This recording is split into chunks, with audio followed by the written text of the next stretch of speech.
What is up, you guys, and welcome back again to Hypegeek, the show where we celebrate hype and me just geeking the heck out of things. My name is Colin, and today we have another unboxing for you guys.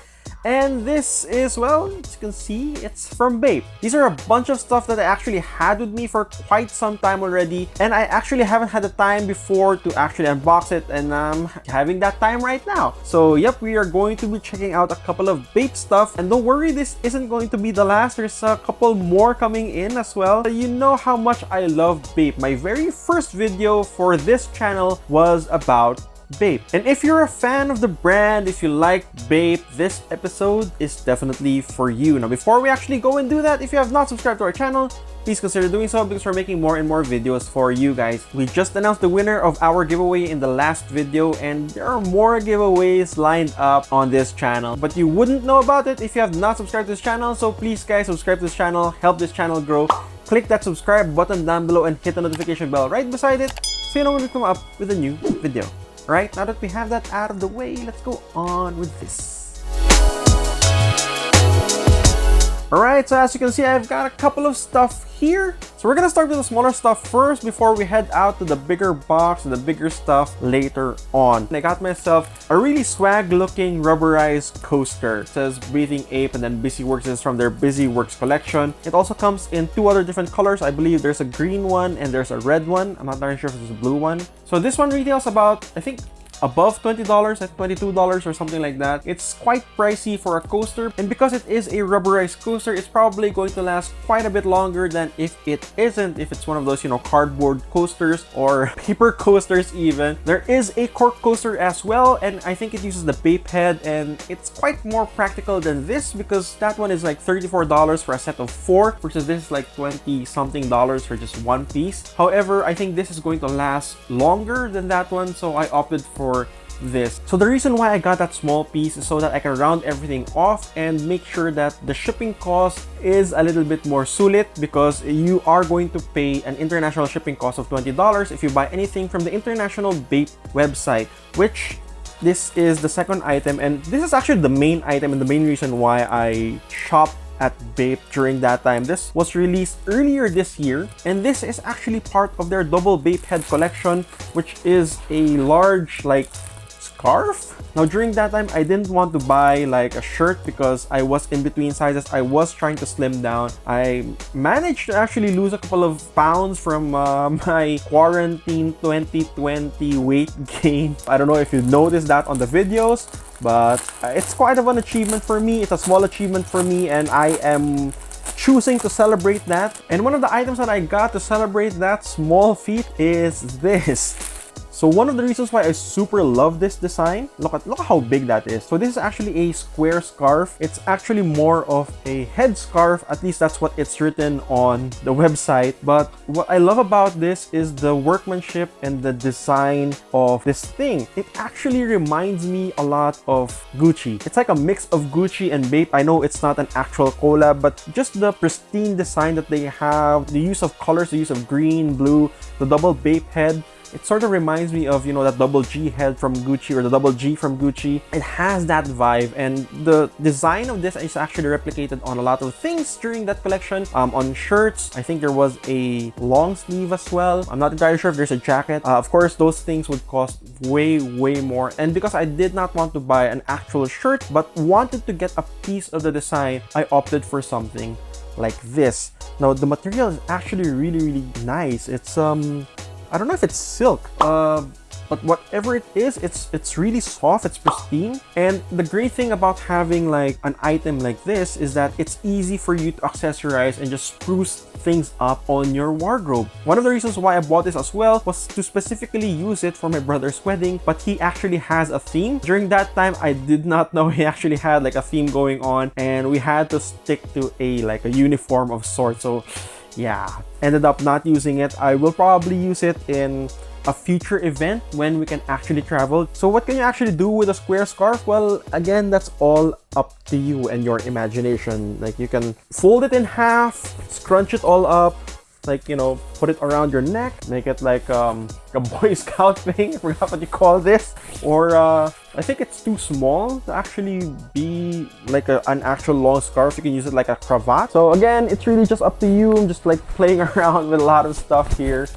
Hopefully it's not covering the mic. There we go.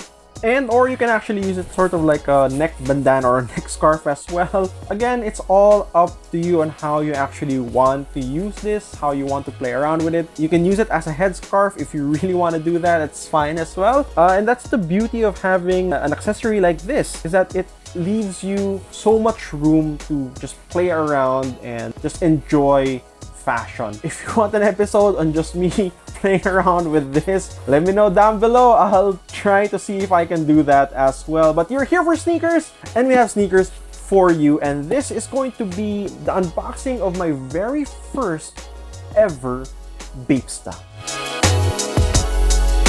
Alright, so as you guys can see, this particular Bapesta comes in this really nice, like pristine, luxurious box with a Bape camo imprinted all over it. It says a bathing ape here, and then if you go to the back, it has the copyright stuff for Bape. You have all the information about the shoe, what it is, the color is it's multicolored, and then I got a size 9. Alright, now let's open it up. Oh, hello, look at that. Lovely how it slides. Whoa, ayan. Uy! Look at that. It has its own nice Bape dust cover. I like it. Silica gel, of course. Oh, look at that. Look how colorful that is. Nice leather smell. Oh, pristine. Love it. And bam. Look at that. Oh, I am at a loss for words of how beautiful this shoe is. In terms of workmanship, in terms of design, it's really, really beautiful. If this is the first time you're seeing a Bapesta and you feel that it sort of reminds you of another shoe or silhouette, don't worry, because it definitely does. If you're familiar with the Air Force Ones, this is the sort of Bape knockoff of that. It's not really a knockoff, but it is using the Air Force One silhouette 1:1. And that's actually one of the great stories of Bapesta and how it was able to do that. Now, the Bapesta was officially released on 2002. That is exactly 20 years after the Air Force One was released, and there is a reason for that. And the reason for that is because US patent law only allows you, I think, 20 years for design, and after that is gone, it's now public domain, which they acquired and they used for this. Now, they did a lot of other stuff with the Air Force One to make it their own. It's such a good copy in a way. It's not really a copy per se. Now, if you want to know more about that, Reggie Casual actually did a really good video about that. I'm going to link it down below, and it's really informative. It's really educational. If you're interested in how Bape was able to get away with getting the Air Force One silhouette, check that out. However, with news right now that Nike has been patenting a lot of its design, particularly the Air Jordan 1, from highs, mids, lows, and has successfully done so, and are trying to patent a lot of their other older silhouettes as well, including the Air Force One. It's interesting to see how that is going to fare with the Bapesta moving forward. So it's, I think, a great time to get a Bapesta if you don't have one yet. But it is a very good story on streetwear and the culture of sort of ripping off or copying off or making something better based off on an original. Again, if you're interested in that, I can probably go into another video on a deep dive on cultural differences, on the East's mindset of copyright, on the copyright idea or copywriting idea versus that of the West, because there's a lot of cultural nuances in play if you think about it, and it actually spans beyond streetwear and even into actual ancient art. Alright, so nerding about that aside, let's look at this shoe more closely.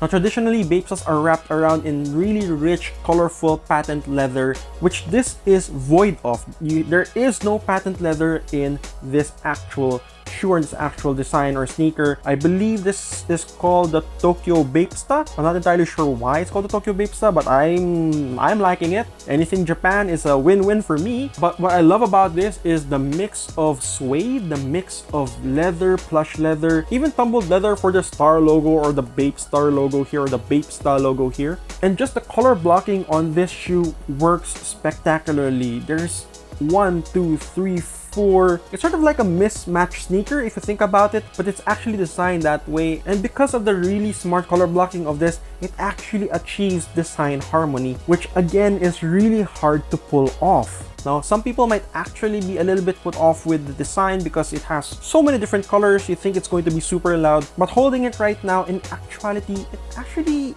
isn't. You treat this as any white sneaker. It has a really rich white base, a lot of white leather on the toe box and the upper, and even on the midsole and the outsole, it's like tonal white as well. The laces are white, but you do have an alternate flat lace that is black. The tips are gold, and it has this really nice Bape head gold debris. Just gives it a little bit more class. Now, obviously, maintenance is going to be a little bit tricky because of the mixed materials involved, particularly with the leather Bape Star logo passing through this really rich suede material towards the back of your shoe. I cannot stop looking at it, and I cannot believe how gorgeous the sneaker is. Now, the retail of this is quite pricey. It's not your typical Air Force One price. A collab shoe would probably be a little bit cheaper than this. This was retailing for $300 US on the International Bape website, which is around 15,000 pesos, and that is quite pricey. However, you are getting what you paid for. Like, everything is just a little bit more polished than the usual shoe that you can find on Adidas or Nike.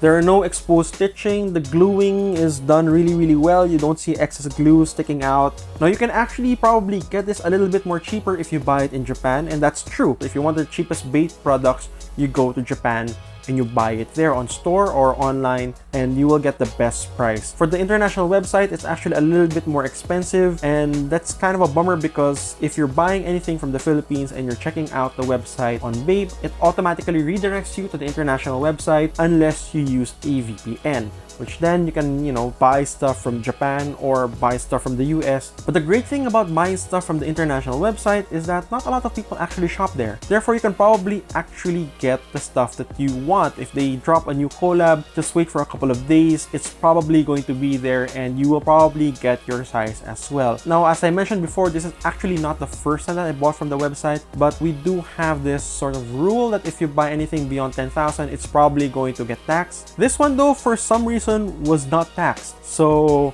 yeah. And the Bape International website will actually waive shipping fee if it goes beyond $250 US, even if it's international. So I bought this at $300 US, no shipping fee, no additional cost coming in. It was delivered to my doorstep by FedEx. I don't know what happened. Again, it's a gamble if you want to try and do that, but so far it worked. As I mentioned in my Bapesta Adidas collaboration video up at ungeek.ph, I love the subversiveness of Bape and what they were able to do with Bapesta. Particularly, copy or use the silhouette of an Air Force One and create something of their own, something iconic, something that is sought after, especially during that time. In the early 2000s, this was the fire sneaker that a lot of people wanted. It's so hard to get this. Celebrities like Kanye West and Pharrell and a lot of other people were actually getting their hands on this, and that, just helped the boom on the brand and on the name. And right now, while the hype has died down on these, it's still a great shoe to get if you actually have the money for it. If you're a big fan of Nike's Air Force One and love streetwear and street fashion, this is a shoe that you might want to get your hands on, regardless if it's this model or any other Bape stuff coming out in the future.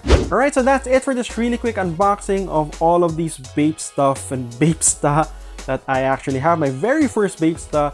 Let me know in the comments section down below your thoughts on these. Which among these are you most interested at? Let me know in the comments section down below. Alright guys, that being said, my name is Colin and I will be seeing you on the next one. Guys, please keep safe, keep healthy. Bye-bye, Hype Peeps.